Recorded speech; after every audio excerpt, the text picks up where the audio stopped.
اس کے اطلاقات واضح نہیں ہوتے، اس کا پس منظر واضح نہیں ہوتا، اور جو باقی کتابیں ہیں حدیث کی، اور یہ بھی میں بتاتا چلوں کہ ان سب کتابوں پر بھی اسی نوعیت کا تحقیقی کام ہوا ہے، بہت بڑے پیمانے پر تحقیقی کام ہوا ہے، اس کی سندوں پر بھی، اس کی شروحات پر بھی، اور ایک بہت وسیع ذخیرہ ہے ان کتابوں کے علاوہ بھی جن میں رسول اللہ صلی اللہ علیہ وسلم سے منسوب وہ باتیں جو ہیں وہ بیان ہوئی ہیں۔ تاہم یہ ٹھیک ہے کہ جس وقت تحقیق کی جاتی ہے تو ان کتابوں کو بھی سامنے رکھا جاتا ہے، اور ان کی اس نمائندہ حیثیت کو سامنے رکھ کر ان پر زیادہ تفاوض و غور و فکر ہوتا ہے۔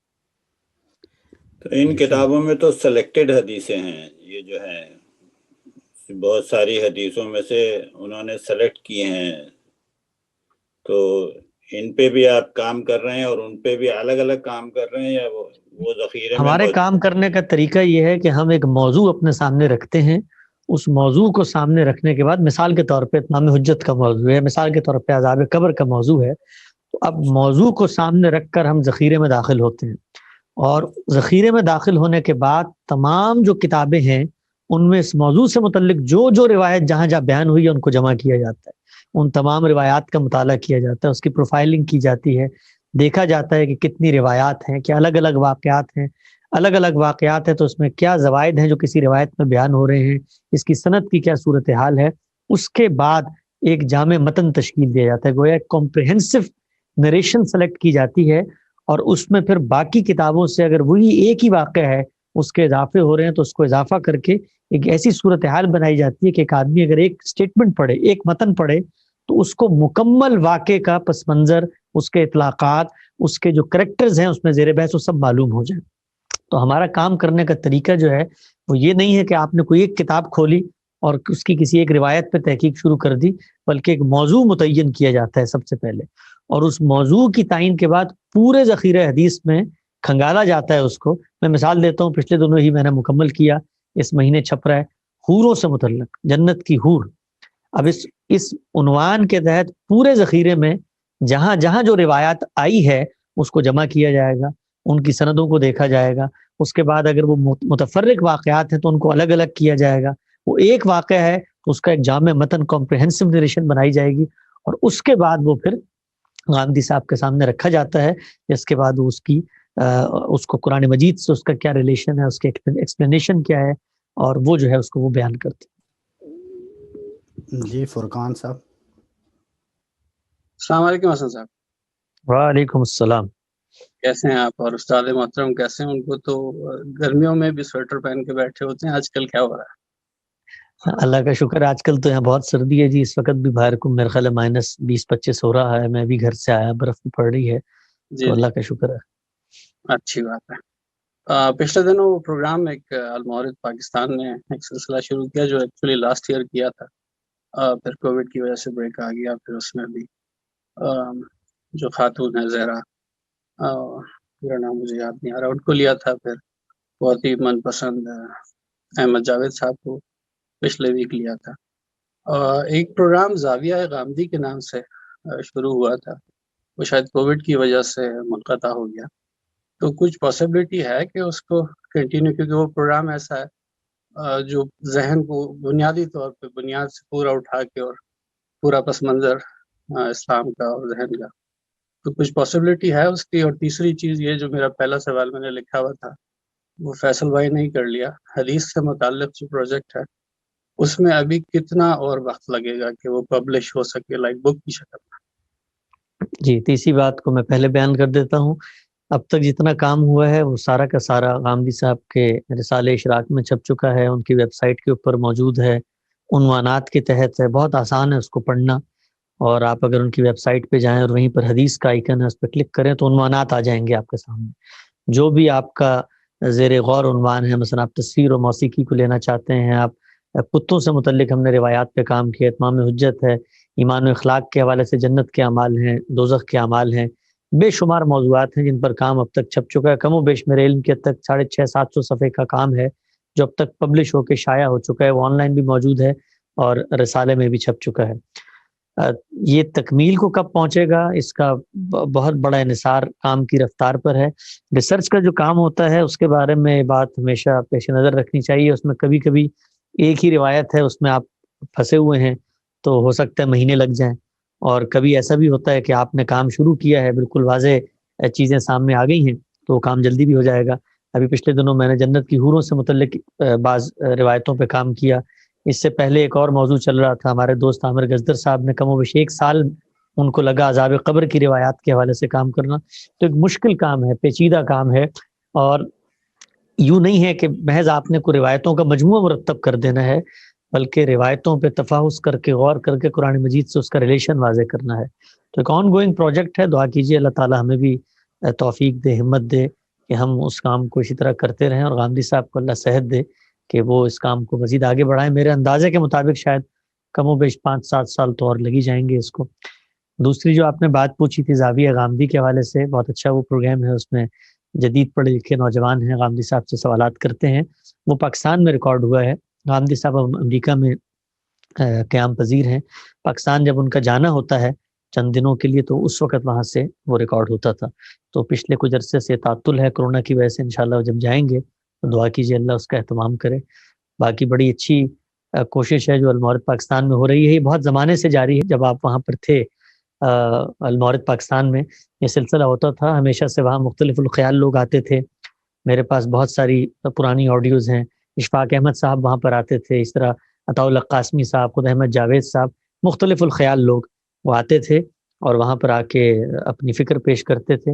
اور یہ بڑی اچھی ایک علامت بھی ہے سوسائٹی میں، معاشرے میں، کہ آپ اپنے دروازے کھولیں، مختلف الخیال لوگوں کے لیے وہ آئیں اور آپ ان سے سوالات کریں اکیڈمک ماحول میں. اور یہ جو سوال ہوتا ہے نہ صرف یہ کہ ان کی فکر کو سمجھنے میں مفید اور معاون ہے، بلکہ خود آپ کے جو اپنے قائم شدہ تصورات ہیں ان پر ری تھنک ری لرن کرنے کا موقع آپ کو ملتا ہے. تو یہ وہاں بھی جاری ہے اور آن لائن انشاءاللہ اور بھی جگہوں پہ ارادہ ہے اس کو جاری رکھیں.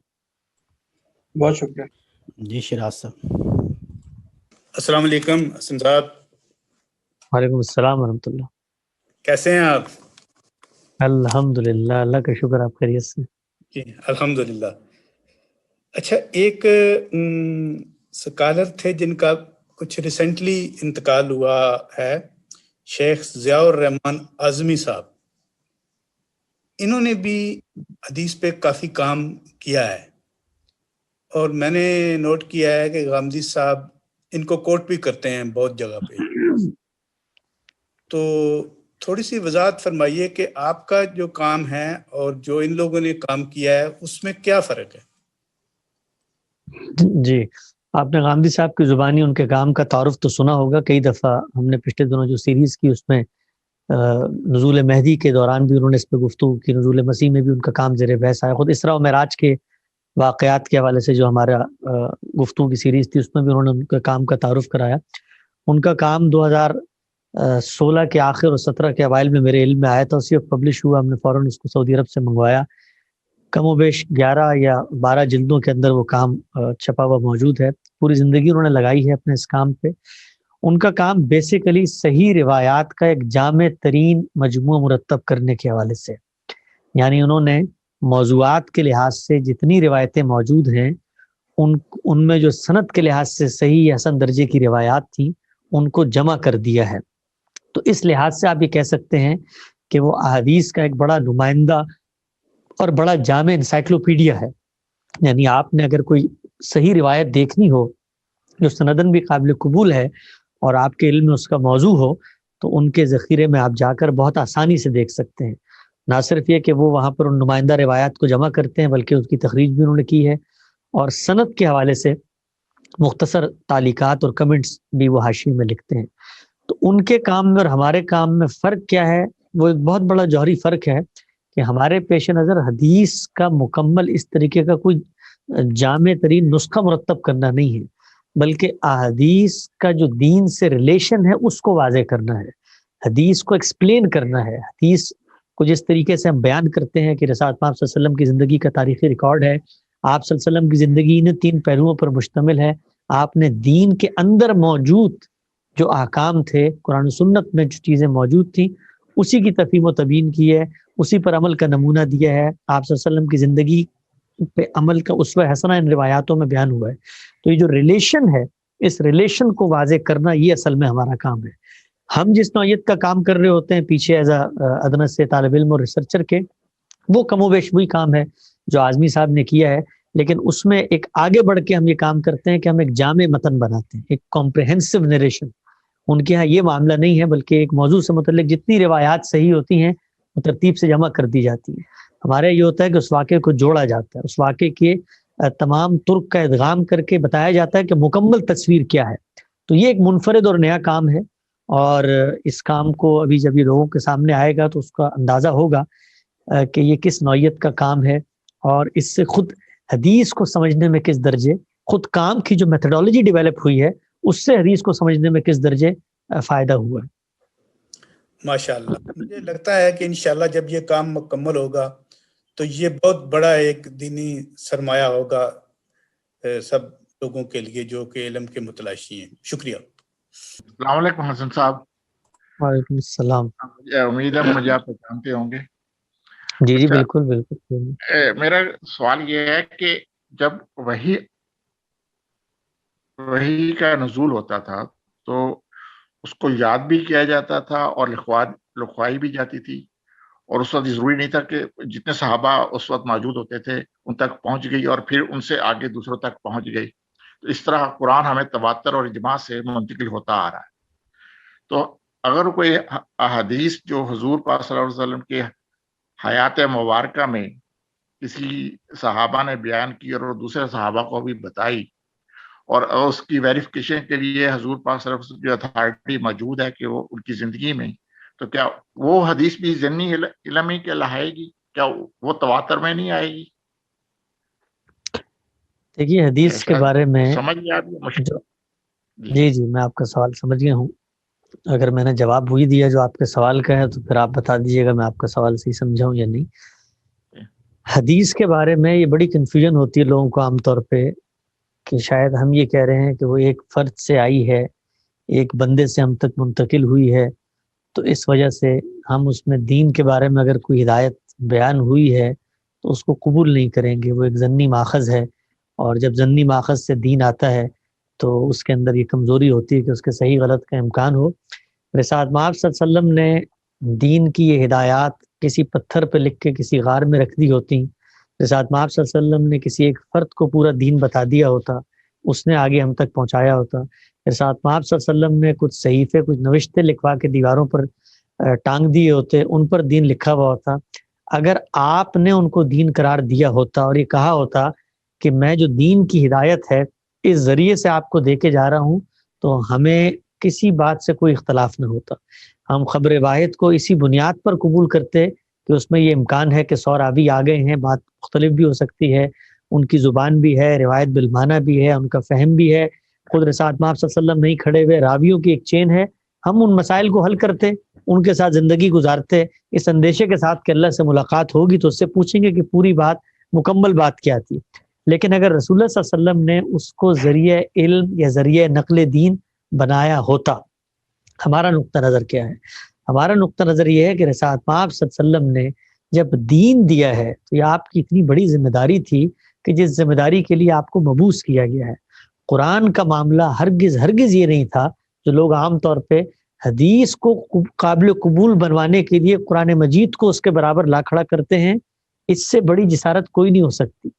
یعنی منوانا یہ چاہتے ہیں کہ دیکھیے حدیث بھی تو ایک بندے سے ملتی ہے، تو آپ قرآن بھی تو ایک بندے سے ملتا ہے، تو آپ جو ہے وہ حدیث کے معاملے میں کہتے ہیں کہ اس میں مستقل بذات دین بیان نہیں ہوا، تو قرآن کا بھی تو یہی معاملہ ہے، ان للہ و انا الیہ راجعون۔ قرآن مجید جو ہے وہ اللہ کے پیغمبر نے ایسے ہرگز نہیں دیا۔ قرآن مجید کے بارے میں جو اہتمام کیا گیا، قرآن مجید کے بارے میں جو لوگوں کے اندر دینی ذمہ داری کا جذبہ تھا، جس کو لے کر انہوں نے اس کو سمجھا، اس کو یاد کیا، اس کو لکھا، اس کو آگے پھیلایا، سینکڑوں لوگوں نے پڑھایا، رسالت مآب صلی اللہ علیہ وسلم ان سے سنتے تھے۔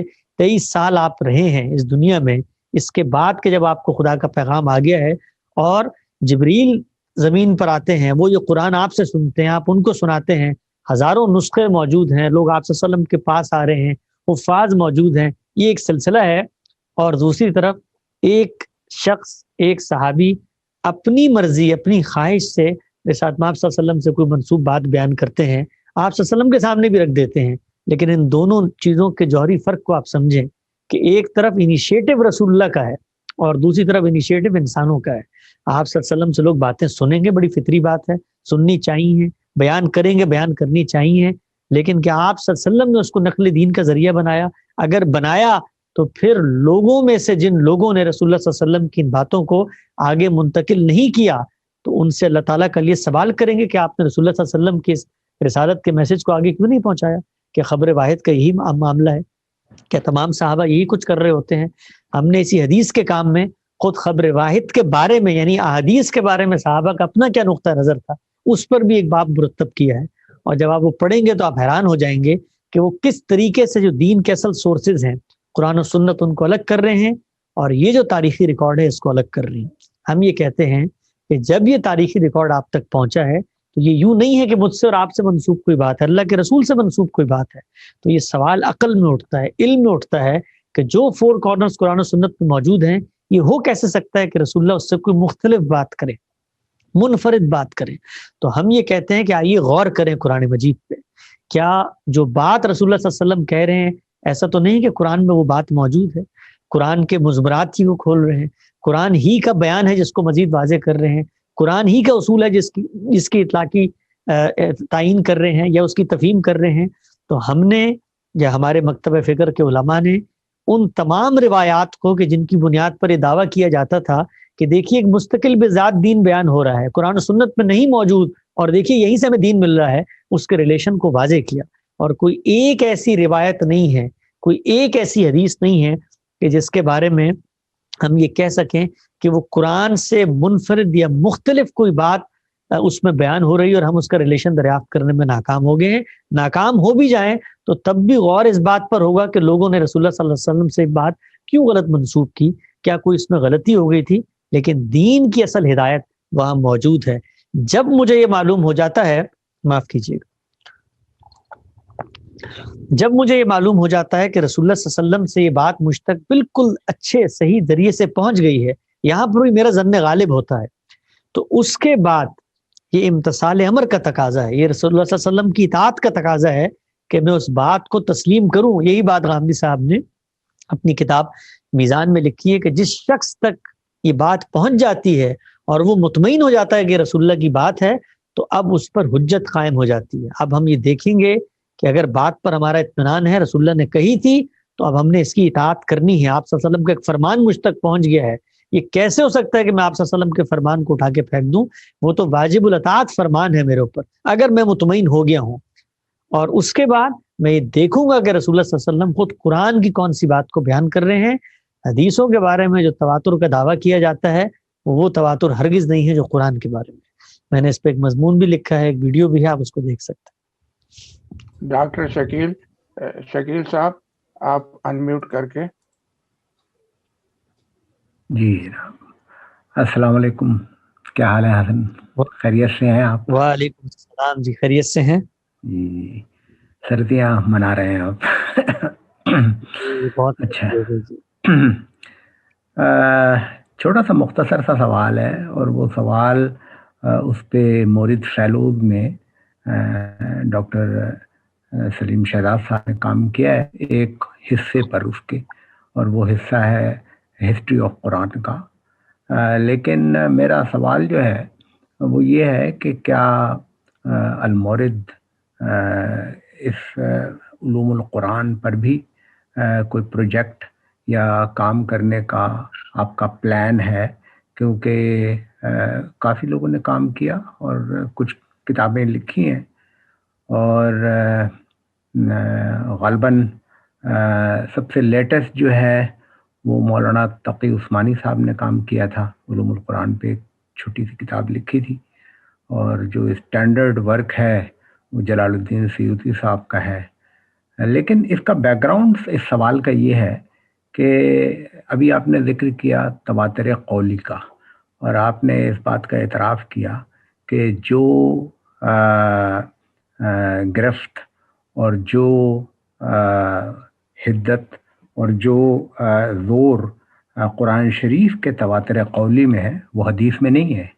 اور جتنا لحاظ ایک ایک چیز کا اور اس میں حفاظ کا بہت بڑا ہاتھ ہے, ہم ان کے مرہون ہیں کہ انہوں نے it's a very good work کہ جو اس اسکول سے ایک جنریشن سے دوسری جنریشن تک قرآن شریف, اور پورے انڈو پاکستان اور یہاں پر ہر جگہ وہ جو قرت ہے، الا ماشاء اللہ تھوڑی بہت قرت کا فرق ہے، لیکن وہ میجورٹی ہم لوگ امام حفص عن عاصم کی قرت کو فالو کرتے ہیں، حرم شریف میں بھی اور پاکستان میں بھی.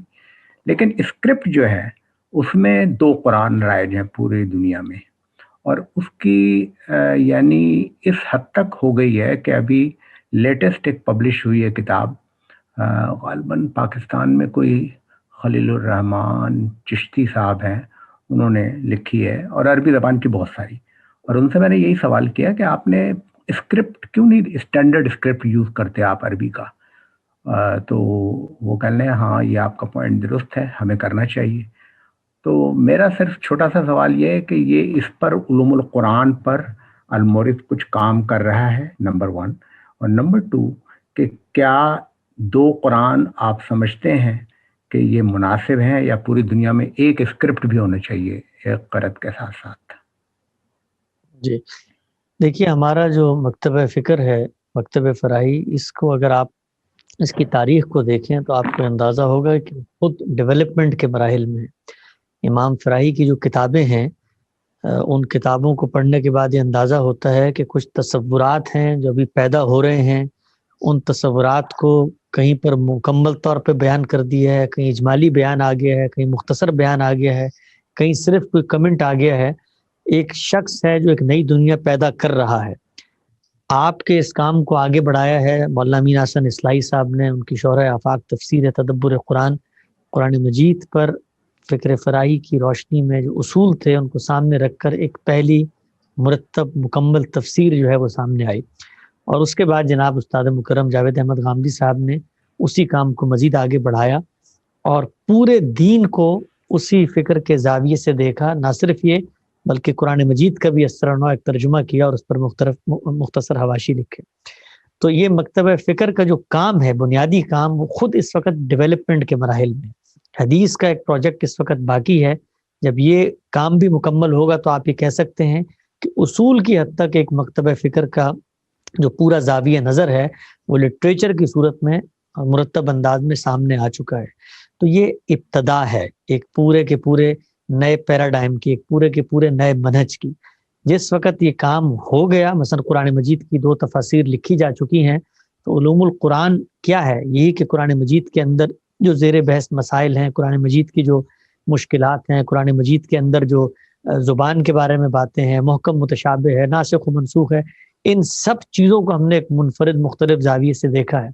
تو یہ اب آگے کا کام ہے، سیکنڈری کام ہے جو مختلف محقق علماء اس پر کریں گے. اور میرے علم کی حد تک اس وقت ہمارے دوست رضوان اللہ صاحب فیصل آباد میں ہوتے ہیں، بڑے اچھے محقق عالم ہیں، وہ البیان کے حوالے سے ایک سلسلہ لکھ رہے ہیں.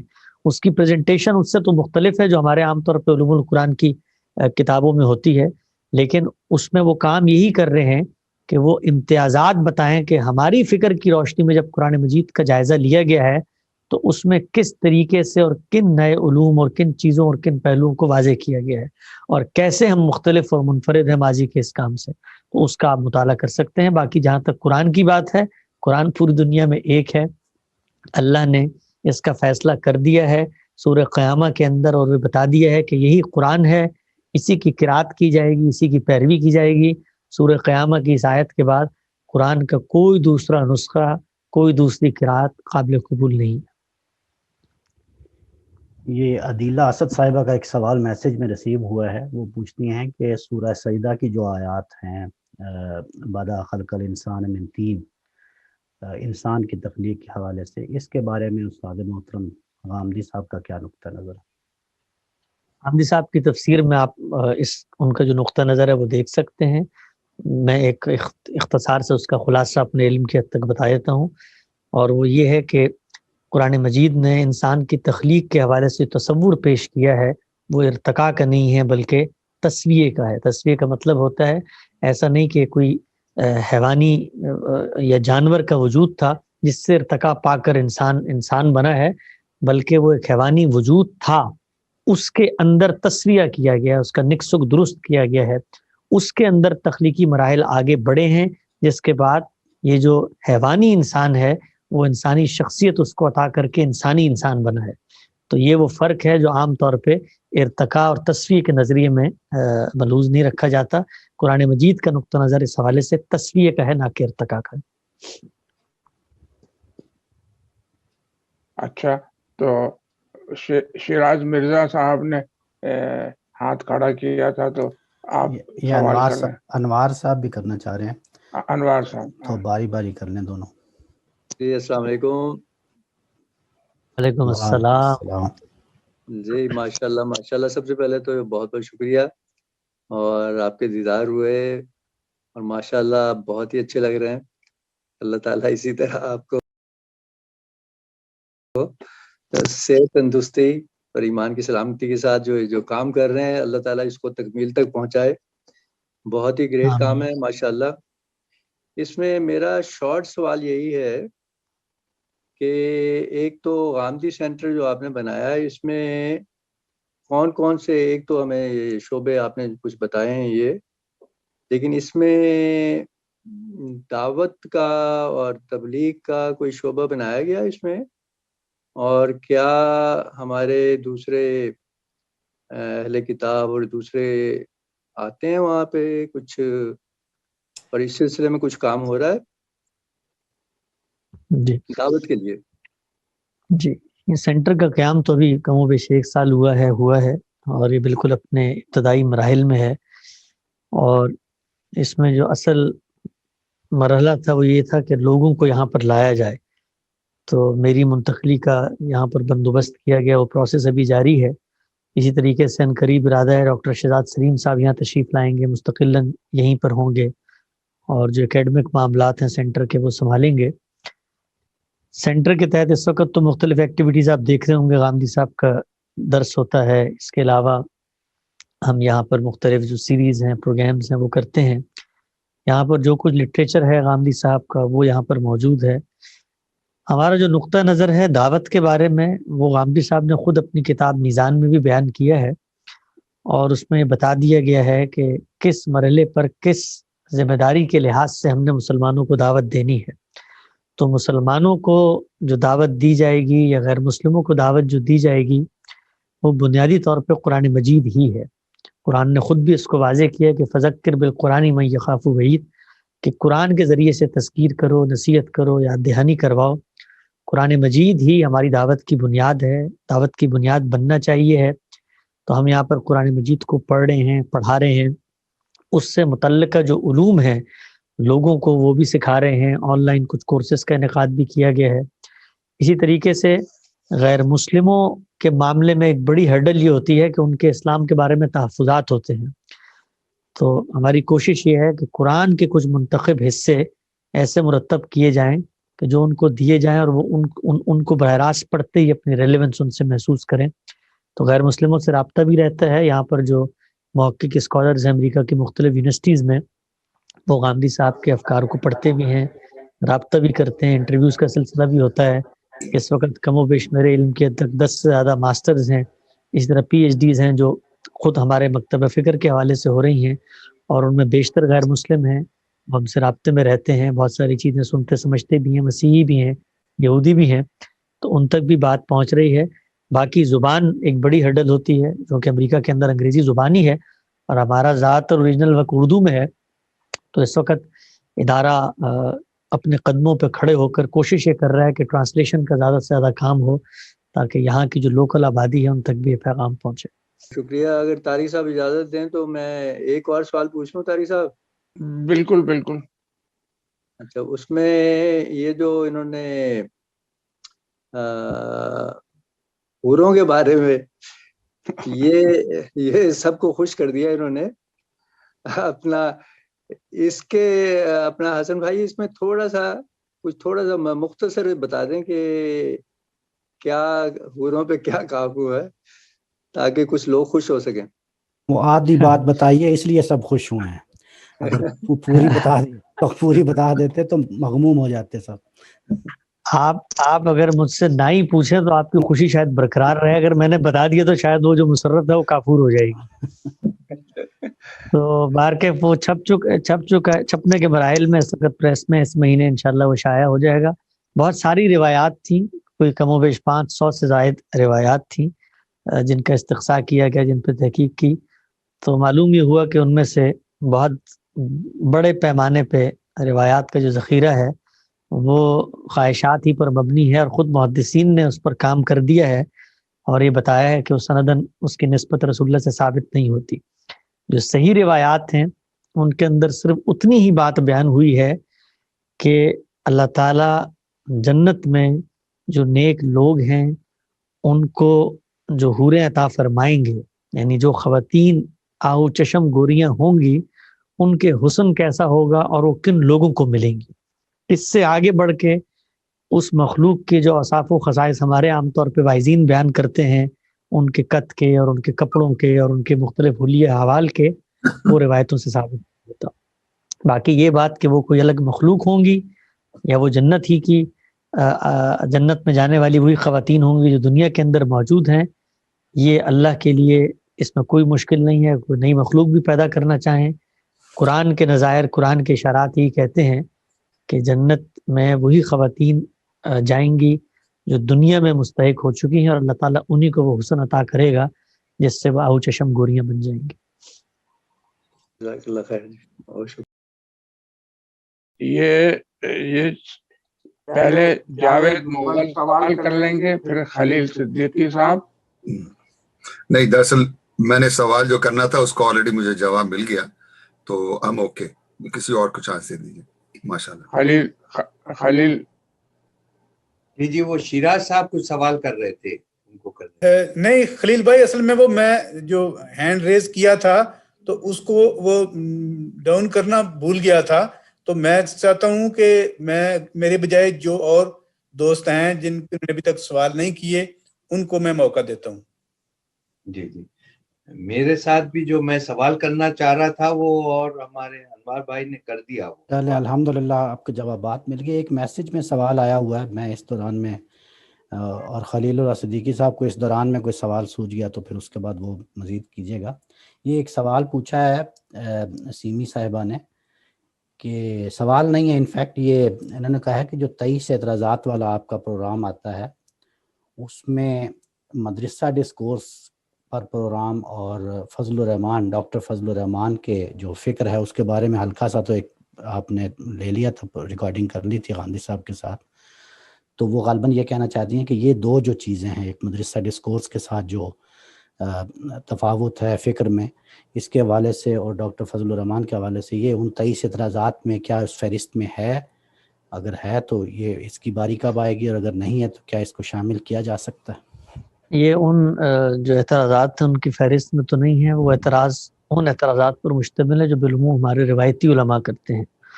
تو روایتی علماء ہمارے افکار پہ کرتے ہیں، نہ کہ ہم اور روایتی علماء کسی دوسرے نقطہ نظر کے بارے میں کوئی تحفظات رکھتے ہیں۔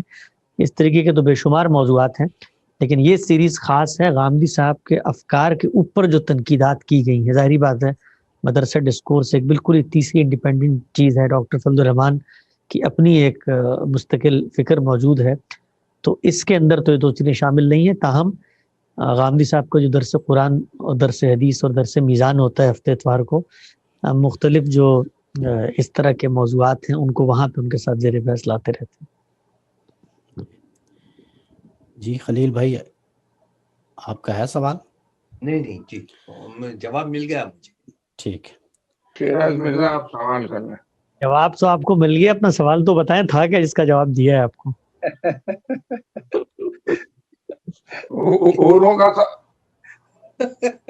یہ سب کے سوالات بھسم ہو گئے ہیں حوروں والی بات کے بعد۔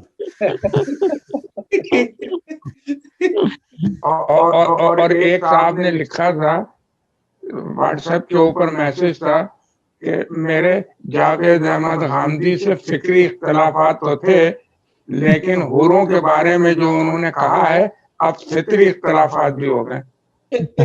اب ذاتی دشمنی پہ آ گئی بات، انہوں نے کہا ذاتی دشمنی پہ بات آ گئی۔ جی اپنا جاوید مغل بھائی آپ کر لیں سوال۔ السلام علیکم، بڑی خوشی آپ کو دیکھ کے ماشاءاللہ۔ یار وہ ابھی آپ نے ایکسپلین کیا تھا، میں تھوڑا سا کیوں میری اردو اتنی وہ ان ڈیپتھ کی نہیں ہے تو وہ الفاظ کے کچھ وہ شرمبر میں پھنس گیا میں، آپ ان نیٹ شیل میں میرا خیال آپ وہ ذکر کر رہے تھے ایوولوشن کا، تھیوری کا، یہ ڈارون کا یہ وہ کانسیپٹ جو کہ بھی animal to man and then versus man to man, اس کے بارے میں جو بھی آپ نے بیان کیا اگر مائنڈ نہیں کرے تھوڑا سا مجھے تھوڑا سا الیبوریٹ کر کے بتا دیجئے کہ کیا غامدی صاحب کا کیا نظریہ اس ایوولوشن تھیوری کے اوپر؟ دیکھیں قرآن مجید کے جو اشارات ہیں، قرآن مجید کے جو بیانات ہیں، وہ بتاتے ہیں کہ اللہ تعالیٰ نے ایسا نہیں تھا کہ کوئی جانور پیدا کیا تھا جس سے انسان بنا ہے، جو عام طور پہ ہمارے ہاں نظریہ ارتقاء میں بات کہی جاتی ہے۔ اللہ تعالیٰ قرآن مجید میں بیان فرماتے ہیں کہ ایک حیوانی وجود تھا جس کو اللہ تعالیٰ نے تخلیق کیا ہے، وہ براہ راست تخلیق کیا گیا ہے، زمین کے پیٹ سے تخلیق کیا گیا ہے۔ اس حیوانی وجود کے اندر جو انسانی شخصیت ہے وہ اللہ تعالیٰ کی پھونک کے ذریعے اس میں ڈالی گئی ہے۔ وَنَفَخْتُ فِيهِ مِن رُوحِي، خدا نے اپنی پھونک اس میں جب ڈالی تو اس سے یہ انسانی شخصیت وجود میں آئی۔ وہ حیوانی شخصیت بھی قرآن مجید یہ بتاتا ہے کہ ایک تدریج کے پروسیس سے گزری ہے، یعنی جس کو ارتقاء کہا جاتا ہے وہ تو اصل میں نوعیت کی تبدیلی میں پیدا ہو رہا ہے کہ پہلے شاید کوئی جانور تھا، اس سے وہ انسان بن گیا۔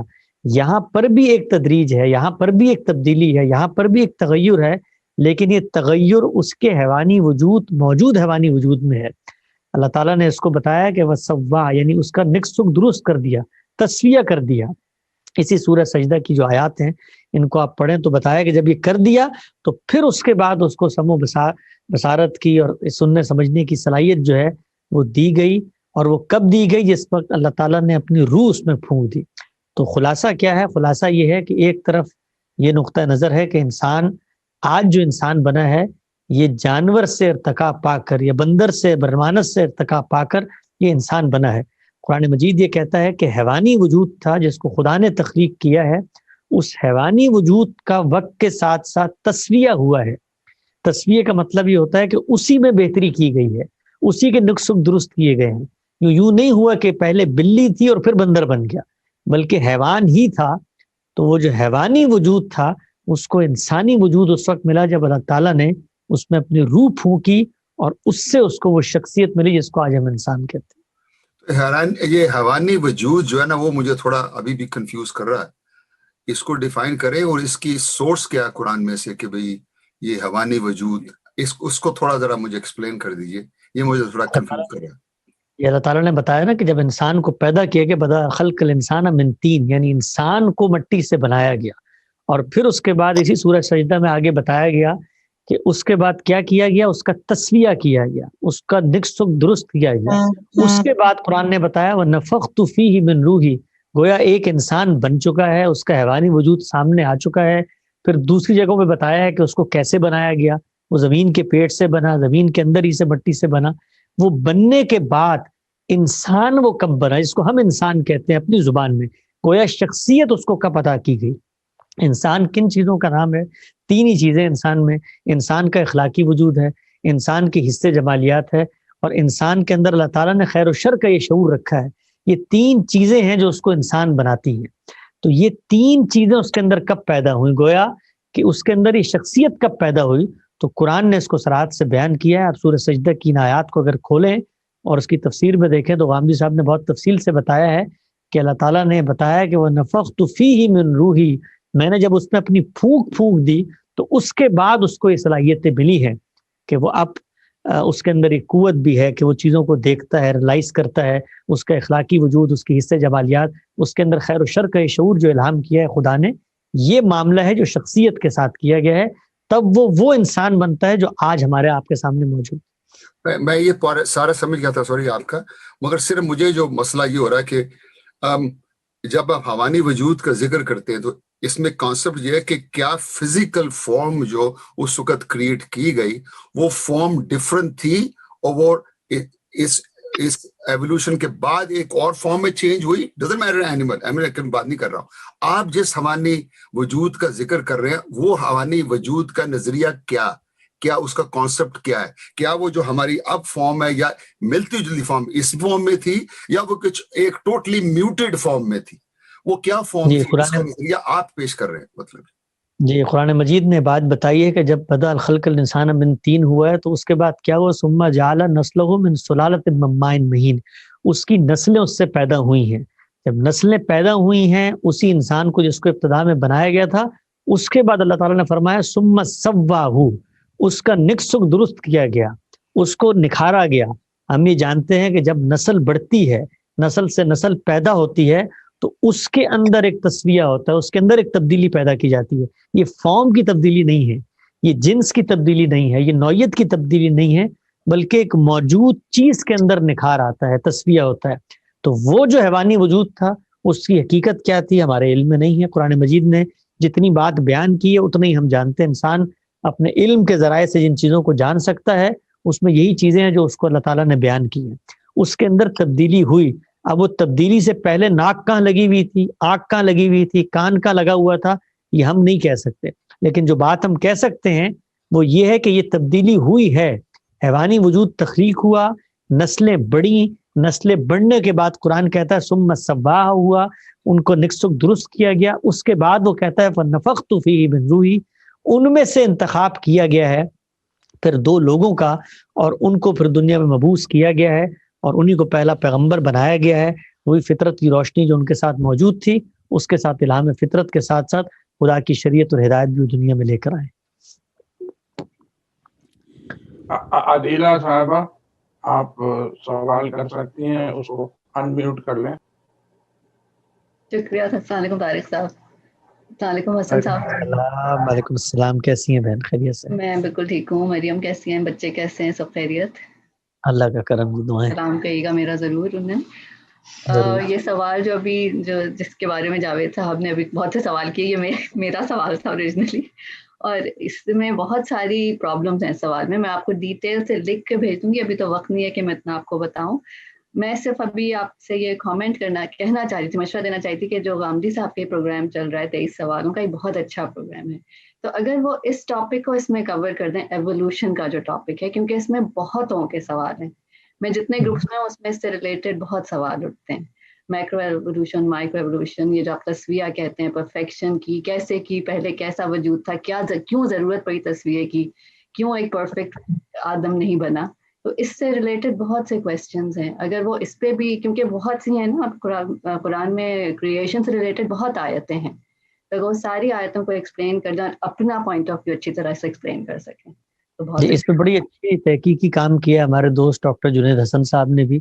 وہ خود مائکروبالوجسٹ ہیں اور انہوں نے ان آیات کو ہی اپنے غور و فکر اور تدبر کا مرکز محور بنایا. غامدی صاحب کی انہیں چیزوں کو انگریزی زبان میں انہوں نے بہت ہی زیادہ ایکسپلینیشن کے ساتھ، اور جو کچھ سائنٹیفک فیکٹس اور تھیوریز آج کے دور میں موجود ہیں ان کے ساتھ بھی کمپیریزن کر کے اس کو بیان کیا ہے. وہ بھی آپ دیکھ سکتی ہیں. البیان میں سورہ سجدہ کی آیات کے حوالے سے غامدی صاحب نے گفتگو کی. انشاءاللہ ہم بھی موقع ملا تو تفصیل سے اس پہ انشاءاللہ تبادلہ خیال کریں. جی میں نے اس کا تو پڑھا ہے، ان کا جو ایکسپلینیشن ہے، لیکن کیونکہ پھر ایکسپلینیشن پڑھنے کے بعد بھی آپ کو پتہ ہے نا سوال رہ جاتے ہیں کچھ. جی ضرور. حالانکہ آپ نے بھی ایکسپلین کر دیا، کچھ چیزیں کلیئر ہو گئیں، لیکن اگر آپ لوگ کر سکیں تو بہت اچھا ہوگا. انشاءاللہ خصوصی پروگرام کریں گے کسی طرح. اور حسن الیاس صاحب، میں نے آپ سے درخواست کری تھی پچھلی دفعہ کہ آپ ایک نعت بھی سنائیں گے آخر میں. جی شاہینہ آپ کر لیجیے سوال. السلام علیکم فیصل بھائی. وعلیکم السلام ورحمۃ اللہ. السلام علیکم حسن بھائی، آپ کیسے ہیں؟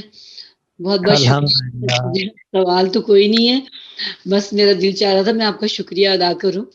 بہت بہت شکریہ آپ کا. آپ کو دیکھ کے بہت خوشی ہوئی. آپ کا شکریہ جی. آپ لوگوں کی عنایت مجھ جیسے طالب علموں کو موقع دیتے ہیں گپ شپ کا. اللہ تعالیٰ ٹائم دوبارہ آئے، یہ کووڈ کا اللہ میاں ختم کرے تو ہم انشاءاللہ دوبارہ آپ کینیڈا آئے تو ملاقات ہو آپ سے سب سے. بس مجھے یہی کہنا تھا کہ بس آپ کے لیے بہت سی دعائیں، آپ کے لیے سب چیز ہے. بہت بہت شکریہ. شکریہ حسن صاحب کہ آپ نے بہت سارے سوالات کے جواب دیے. پھر آپ ایک نعت سنا دیں گے اور اس کے بعد ناظم صاحب آپ کا شکریہ ادا کر دیں گے انشاءاللہ. یہ ویسے نعت سے پہلے معذرت کے ساتھ ایک آخری سوال منیر صاحب کا لے لیں پلیز. جی ایکچولی اتفاق سے جو میرے ذہن میں سوال آیا تھا اس پہ اپنا الیاس بھائی نے آخر میں وہ